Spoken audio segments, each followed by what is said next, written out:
இன்னதென்பதை அறிய வேண்டும் என்றால் எதிலிருந்து விலகணுமா? இப்பிரபஞ்சத்திற்கு ஒத்த வேஷம் தெரியாமல். மெஜாரிட்டி என்ன செய்யறாங்களோ அதை செய்யக்கூடாது. மெஜாரிட்டி எதையாச்சும் செஞ்சா செஞ்சிடக்கூடாது. பிரபஞ்சத்திற்கு ஒத்த வேஷம்னா, பிரபஞ்சம்னா என்ன? இந்த செங்கலா, இந்த உலகமா, மக்களா? இல்லை, மெஜாரிட்டி. உலகம் போற போக்கே சரியில்லை சார், என்ன அர்த்தம்? மெஜாரிட்டி பீப்புள் போற போக்கு சரியில்லை. இப்பிரபஞ்சத்திற்கு ஒத்த வேஷம் தெரியாமல் அப்படின்னா மெஜாரிட்டியா எதை செய்யறாங்களோ அதை நீ செய்யக்கூடாது. அவன் செய்யறதுக்கு ஏற்ற மாதிரி நீ வேஷம் தெரிக்க கூடாது. கர்த்தருடைய சித்தம் என்ன சொல்லுது? பிறந்தவன் எல்லாரும் சாவான். இததான் இந்த பிரபஞ்சம் சொல்லுது, மெஜாரிட்டி சொல்லுது.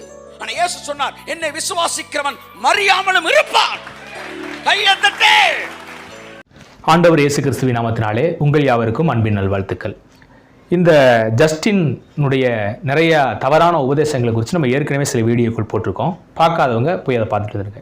இந்த வீடியோ ஒரு பழைய வீடியோவாக இருந்தாலும் இதில் முக்கியமாக நம்ம தெரிந்து கொள்ள வேண்டிய சில சத்தியங்களை மட்டும் இதில் பார்க்க போகிறோம். இந்த தவறான போதகர்கள் பார்த்தீங்கன்னா தங்களுடைய உபதேசத்துக்கே விரோதமாக அவங்களே வாயை கொடுத்து நிறைய விஷயங்கள் பேசுவாங்க. ஏன் அப்படின்னா அது தவறான உபதேசம். பேசிக்கிட்டு வரும்போதே பார்த்தீங்கன்னா அது தவறான உபதேசம் அப்படிங்கிறத அவங்களே கிளைம் பண்ணிடுவாங்க.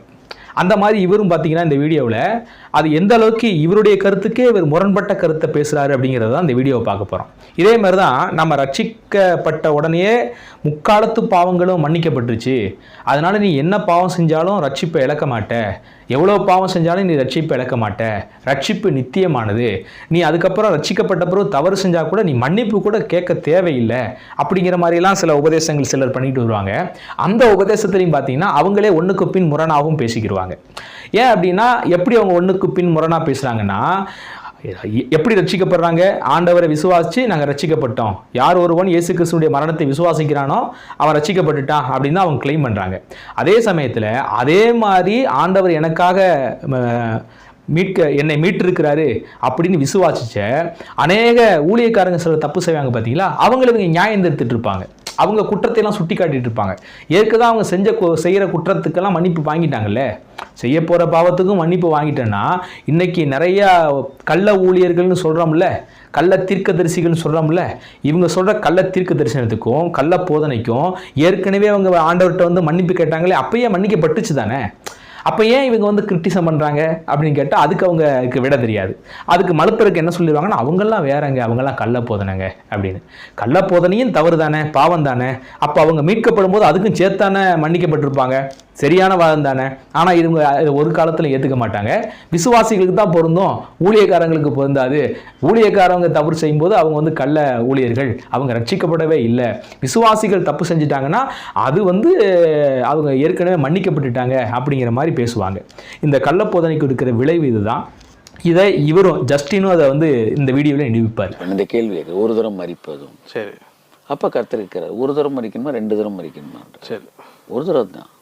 ஒரு தரம்ன்ற நம்புறியா? ஆமாம், அந்த ஒரு தரம் தான் உனக்காக நான் மறிச்சது சிலுவையில். சரி, ஸோ உன் மரணம் ஏற்கனவே சிலுவையில் சரி நிறைவேறிடுச்சு.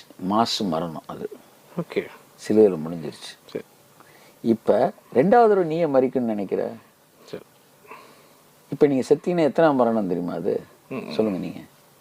2வது மரணம். ஆமாம், ஒரு தரம் மறிப்பது தானே. அதே வசனத்தை எடுத்து நீங்கள் எடுத்துகிட்டு வந்த கட்டையை பிடிங்க உங்களை அடிக்கிற மாதிரி. என்னன்னா ஆண்டவராக இயேசு கிறிஸ்து சொல்லியிருக்காரு, என்னை விசுவாசிக்கிறவன் மரித்தாலும் பிழைப்பான். அப்போ உயிரோடு இருந்து என்னை விசுவாசிக்கிறவன் மரணத்தை காண்பதில்லை அப்படின்னு பேசியிருப்பார். உடனே இந்த வசனத்தை புரிச்சுக்கிட்டு நாமெல்லாம் மறிக்கிறது இல்லை, நாமெல்லாம் சாக மாட்டோம், இதை விசுவாசிக்கிறவங்க, இதை யாரெல்லாம் நம்புறீங்களோ நீங்கள் சாக போகிறது இல்லை, நீங்கள் உயிரோடு தான் இருப்பீங்க, மரணம் நமக்கு வராது அப்படிங்கிற ஒரு கள்ளப்போதனை இவர் செய்கிறார். இவருக்கு நண்பராக இருந்த ஒருத்தர் பார்த்தீங்கன்னா ஹார்ட் அட்டாக் வந்தே செத்து போயிட்டார். சார்லஸ் அப்படிங்கிறவர் பார்த்தீங்கன்னா இவர் இதே போதனையில் இருந்தவர் தான். இந்த போதனையிலிருந்து திடீர்னு நெஞ்சை பிடிச்சி செத்து போயிட்டார். எப்படி இவங்க போதனைக்கே இவங்க மாறுபடுறாங்க அப்படிங்கிறது கேட்கறதுக்கு முன்னால் இவர் ஒரு வசனத்தை சுட்டி காட்டார். என்னன்னா, ஒரே தரம் பிறப்பதும் பின்பு நியாய தீர்ப்படைவதும் மனுஷனுக்கு நியமிக்கப்பட்டிருக்குது. அப்போ நீ ஒரு டைம் தான் மறிக்க போகிற அப்படித்தானே. அதுக்கு ஒரு இது சொல்கிறாரு, ஒருத்தன் அடிக்க வரானா அவங்ககிட்டயே பிடிங்கி அவனை அடிக்கிறதான். அது மாதிரி வசனத்தை அப்படியே வச்சு அவரை அட்டாக் பண்ணுறாராம். என்ன சொல்கிறார் அப்படின்னு கேட்டிங்கன்னா, நீ எனக்காக கிறிஸ்து மரிச்சிட்டாரு, ஞானஸ்நானத்தினாலே அவரோடு கூட என்ன செஞ்சப்பட்டோம், மரிச்சு அடக்கம் பண்ணப்பட்டோன்னு வேதம் சொல்லுதுல்ல. அப்போ என்னைக்கு நீ ரட்சிக்கப்பட்டு ஆண்டவரை இயேசு கிறிஸ்துவை ஏற்றுக்கொண்டியோ அன்னைக்கே நீ செத்துட்டேங்கும் போது, இப்போ செத்துட்டேங்கிற அந்த வடிவை வேதம் சொல்கிறபடி இவங்க எடுக்கிறது இல்லை. வேதம் என்ன சொல்லுது, நீங்கள் பாவத்தில் பிழைக்க மாட்டீங்கன்னு. ஆனால் இவங்க அந்த வசனத்தை சுட்டி காட்டுறவங்க பாவத்திலெல்லாம் பிழைச்சிக்குவாங்க. ஆனால் அந்த வசனத்தை எப்படி கொண்டு வர்றாங்கன்னா, அப்போ நீங்கள் மாம்சத்தில் மறுபடியும் மறிக்க மாட்டீங்க. ஏன்னா ஜெயங்கொள்ளுகிறவன் 2ஆம் மரணத்தை ருசி பார்ப்பதில்லை. அப்போ ரட்சிக்கப்பட்டவனுக்கு 2ஆம் மரணம் கிடையாது. மறுபடியும் எதுக்கு 2ஆம் மரணத்தை விரும்புகிற? ஒரே தரம் மரிப்பதும் பின்பு நியாயத்தீர்ப்படையும் சொல்றது இல்லை. அப்போ ஒரு தரம் ஏற்கனவே கிறிஸ்துவோ மரிச்சாலும் அதோடு கூட நீனும் மரிச்சதுக்கு அப்புறமும் மறுபடியும் எப்படி நீ மரிக்க முடியும் அப்படின்னு கேள்வி கேட்குறாங்க. இந்த உபதேசத்தை இயேசு கிறிஸ்து சீஷர்களை பார்த்து தான் நீங்கள் சொன்னார். இந்த உபதேசம் உண்மையிலேயே இவங்க சொல்கிறபடி இருந்துச்சுன்னா சீஷர்கள்லாம் மரிச்சிருக்க கூடாது. மாம்சத்தில் அவங்க ரொம்ப கொடூரமான முறையில் கிறிஸ்துவுக்காக இரத்த சாட்சியாக மரிச்சாங்கன்னு பார்க்குறோம். ஏன் அவங்கள தாண்டி வந்த 2000 வருடமாக ஆண்டவராக இயேசு கிறிஸ்துவை விசுவாசிக்கிறவங்க மரிச்சுக்கிட்டு தான் வர்றாங்க. அப்போனா அவங்களாம் 2ஆம் மரணத்தை அடைச்சிட்டாங்களா? அப்போ இவர் என்ன சொல்கிறாரு, ரொம்ப காமெடி பண்ணி அப்படியே ரொம்ப ஞானார்த்தமாக பேசுகிறதா சொல்கிறாரு. அப்போ இந்த 2000 வருடமாக தேவ பிள்ளைகளும் அன்றைக்கு அப்போஸ்தலர்களும் தீர்க்கதரிசிகளும் 2ஆம் மரணத்தை ருசி பார்த்தாங்களோ? ஏன்னா அவங்க ஃபஸ்ட்டு இயேசு கிறிஸ்துவை விசுவாசித்து உள்ளே வரும்போதே ஆவிக்குரிய மரிச்சிட்டு இருக்காங்க, சரீரத்தில் மரிச்சாங்களே. அப்போ இன்னைக்கு சரீர மரணம் இல்லை என்று இவர் போதிக்கிறது எப்படி வேதத்துக்கு புறம்பான உபதேசம்னு பாருங்க.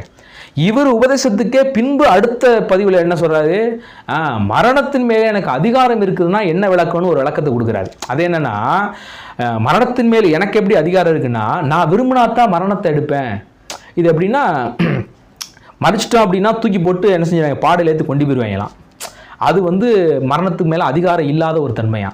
மரணத்தின் மேல் அதிகாரம் இருக்குது அப்படின்னா கொஞ்சம் வெயிட் பண்ணுப்பா, வர்றேன், ஏன் இஷ்டம்தான், போகிறேன்னா போவேன், போகலைன்னா போக மாட்டேன் அப்படிங்கிறாரு. உனக்கே மரணமே இல்லைன்னு சொல்றியப்பா, அப்புறம் என்ன டாக்ஸியை புக் பண்ணி வந்தால் வருவேன், வராட்டி பண்ணி சொந்த கார் இது, நான் போனா போவேன், போகாம இருப்பேன் அப்படிங்கிற போதுனா என்ன அடிப்படை போதுனா? ரெண்டுக்கு முரண்பட்ட கருத்து இல்லையா? அப்போ இவங்களுடைய விசுவாசத்துக்கே அகைன்ஸ்டாகவும் பேசிக்கிறாங்க. ஒரு விதத்தில் மறிக்கவே மாட்டோன்னு பேசுகிறாங்க, இன்னொரு பக்கட்டும் மறிக்கிறதுக்கு எனக்கு அதிகாரம் இருக்குது, போகும்போது ஏன் இஷ்டம் போவேன் அப்படிங்கிறீங்க. அப்போ சதா காலமும் உயிரோடு ஒவ்வொரு வருடத்துலையுமே நீங்கள் செத்துக்கொண்டே தான் இருக்கிறீங்க, உங்களுக்குள்ளே இருக்கிற செல்கள் செத்துக்கொண்டே தான் இருக்குது. அப்போ இதை எப்படி எடுப்பீங்க? இப்போ பிரியமான தேவனுடைய பிள்ளைகளே, இந்த வசனங்களை நாம் எப்படி எடுத்துக்கொள்வது? வேதத்தின் அடிப்படையில் இயேசு கிறிஸ்து சொல்லுகிற அந்த உயிர்த்தெழுதலின் அடிப்படையில் நமக்கு 2ஆம் மரணத்தில் அதிகாரம் இல்லை தான். நம்ம ஒரு தரம் தான் மரிக்கிறோம். அப்போ சரீரத்தில் மரிக்கிறது, வேதம் சரீரத்திலே மரிக்கிறதை ஒரு மரணமாக நமக்கு எடுத்து சொல்வதில்லை. அது எல்லாருக்கும் பொதுவானது சரீர மரணம்ங்கிறது. சரிங்களா? நாம் ஒருவேளை உயிரோடு இருந்து தேவன் அங்கே ஒருவேளை பரலோகத்திலிருந்து நம்ம எடுத்துக்கொள்ள வரும்போது கூட வேதம் என்ன சொல்லுதுன்னா, நம்மை மகிமையடை செய்து தான் கொண்டு போகிறாராம். ஏன்னா நீங்கள் 1 கொரிந்தியர் புத்தகம் 15ஆம் அதிகாரத்தில் இந்த மாம்சமும் இந்த இரத்தமும் தேவனுடைய ராஜ்யத்தை சுதந்திரிப்பதில்லை என்று வேதம் சொல்லுகிறது. அப்போ நான் மரிக்காமல் என்ன மாம்சத்தோடு ரத்தத்தோடுமா அங்கே போக போகிறேன்? நான் வாசிக்கிறேன், கவனிங்க. 15ஆம் அதிகாரம் 1 கொரிந்தியர் 15ஆம் அதிகாரத்தில் 50வது வசனத்தை வாசிக்கிறேன் பாருங்க. சகோதரரே, நான் சொல்லுகிறது என்னவெனில், மாம்சமும் இரத்தமும் தேவனுடைய ராஜ்யத்தை சுதந்திரிக்க மாட்டாது, அழிவுள்ளது அழியாமையை சுதந்திரிப்பதில்லை. அப்ப இந்த சரீரம் அழிவுள்ளது, இந்த சரீரம் அழியாமையை சுதந்திரிப்பதில்லையா. அப்ப ஒரு முறை கிறிஸ்து எனக்காக மரித்தது அப்ப நானும் மரிச்சேன். பார்த்தீங்களா? அப்ப எதுல மறைச்சேன்? என் ஆவியில, என் ஆவிக்குரிய விஷயத்துல மரிச்சிருக்கிறேன். பாவத்துக்கு நான் செத்து இருக்கிறேன். அந்த ஒரு மரணம் தான் நமக்கு. இந்த சரீர மரணம்ங்கிறது பொதுவானது. இதை வேதம் ஒரு மரணமாக பொருட்படுத்துறது இல்லை.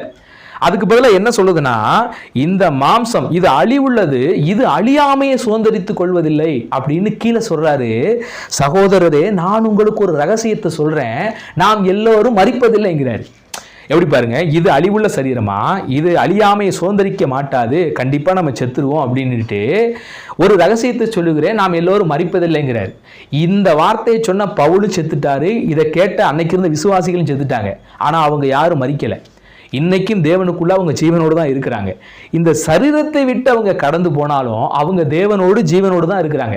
அப்ப ஃபர்ஸ்ட் மரணம் பாவத்துக்காக மரித்தது.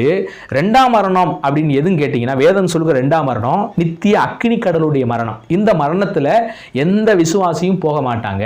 அப்ப வேதம் எவ்வளவு அழகா சொல்லுது பாருங்க. அப்ப ஒரு முறை மரிப்பதும் பின்பு நியாய தீர்ப்பு அடைவதும்னா என்ன அர்த்தம்? ஒரு முறை நம் கிறிஸ்துவுக்குள்ள மரிச்சிட்டோம், 2வது நமக்கு நியாய தீர்ப்பு நமக்கு எல்லாம் கிடையாது. அந்த வசனம் எதுக்கு சொல்லுதுன்னா, நியாய தீர்ப்பு அடைய போகிற நிறைய பேருக்கு சொல்லுது. தேவனுடைய பிள்ளைகளுக்கு நியாய தீர்ப்பு அல்ல, நமக்கு நியாய தீர்ப்புனா என்னன்னா நித்திய ஜீவன் தான் நியாய தீர்ப்பு. நமக்கு கொடுக்கப்போற நியாய தீர்ப்பு என்ன சொல்லுது? நித்திய ஜீவன் தான் நியாய தீர்ப்பு ஒழிய அக்கினி கடலாகிய நியாய தீர்ப்பு நமக்கு இல்லை. அப்போ வேதம் எவ்வளவு தெளிவாக சொல்லுகிறது, வேதத்தை விளக்கப்படுத்துகிற இப்படி பொய் போதகர்கள் எப்படி விளக்கப்படுத்துகிறாங்க பாருங்க. அதனால இந்த சரீரம் சாகாது, அது உயிரோடு இருக்க போகுது, அதை நீங்கள் விசுவாசிங்கன்னா கண்டிப்பாக நீங்கள் சாக மாட்டீங்க அப்படின்னு போதிக்கிறதெல்லாம் வேதத்தின் அடிப்படையிலே பொய்யான போதனை. அழிவுள்ளதாகிய இது அழியாமையை ஒரு நாளும் சுதந்திரிக்காது. நிச்சயம் இது மண்ணோடு மண்ணுக்கு போகும். ஆனால் என்றென்றைக்கும் ஜீவிக்கிறதான நம்ம ஆத்துமா நித்தியத்தில் போகும். அந்த ஆத்துமா ஏற்கனவே தேவனை விட்டு பிரிந்து மரித்து கிடந்தது. இப்போ மரணம் அப்படின்னா என்ன தெரியுமா? ஒன்றை விட்டு ஒன்று பிரிவது தான் மரணம் அப்படின்னு நம்ம சொல்கிறோம்.